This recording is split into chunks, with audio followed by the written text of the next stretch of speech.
नमस्कार, मी कृषीभूषण सर्जेराव पाटील. मी आपणास एक वेगळी माहिती घेऊन आलो आहे.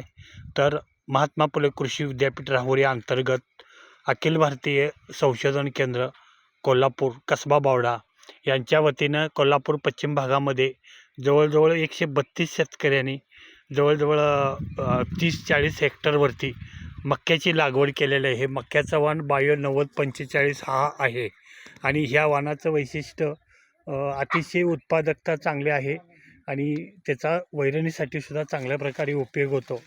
अशा पद्धतीनं ह्या मक्याची लागवड केलेली आहे.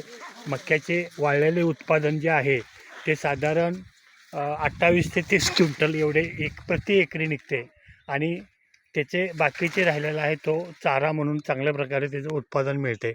अशा प्रकारे संशोधन केंद्राचे प्रमुख डॉक्टर सुनील कराड आणि भिंगार साहेब या अधिकाऱ्यांनी आम्हा पन्हाळा पश्चिम भागातील शेतकऱ्यांसाठी हा एक वेगळा वाण दिलेला आहे आणि वाणाचं वैशिष्ट्य अतिशय हिरवागार असा मका आहे. काही शेतकऱ्यांनी खाण्यासाठी सुद्धा न मका वापरता वैरणीसाठी सुद्धा चांगल्या प्रकारे उपयोग केलेला आहे.